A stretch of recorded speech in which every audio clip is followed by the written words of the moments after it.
This is not just about local actions, but a direct, coordinated, and multi-level response by Iran to the strikes carried out by the United States and Israel. In fact, this is the first instance in which American military infrastructure abroad has been subjected to such large-scale and systematic attacks simultaneously across multiple countries in the region. The Islamic Revolutionary Guard Corps, IRGC, announced the beginning of a second wave of massive strikes on U.S. military bases in the Middle East. Iranian media report that Tehran has begun deploying Fatah hypersonic missiles with heavy warheads. According to publicly available data, the speed of these missiles can reach Mach 13-15, which corresponds to roughly 18,000 km/h, with a range of up to 1,400 kilometers.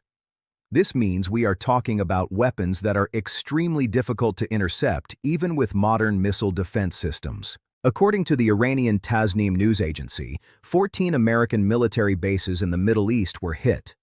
The attacks spanned multiple countries in the region, sending a serious signal to Washington's allies. After the massive ballistic missile strikes, Iran moved to the second stage of the operation, targeting objectives using strike drones. It was at this stage that the situation became particularly sensitive for the United States. Available information indicates that the greatest damage occurred at the U.S. base in Bahrain.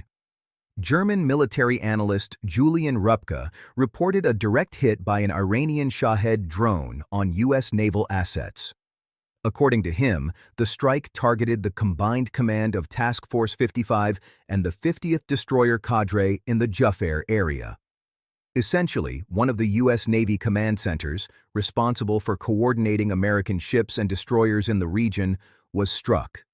This was not a warehouse or auxiliary infrastructure, but a key command center for naval operations. One of the most striking aspects of today's events is that the United States was unable to fully protect either its bases or its allies in the Middle East. Now, no country in the region can feel completely secure, even if it spends billions of dollars on American weaponry and air defense systems.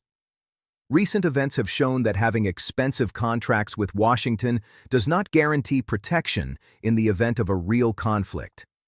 At the same time, strikes on Iran were also extensive.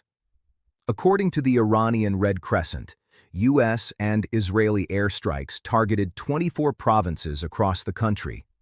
Reports indicate 2,011 killed and 747 wounded. Particular attention deserves the situation around the Strait of Hormuz.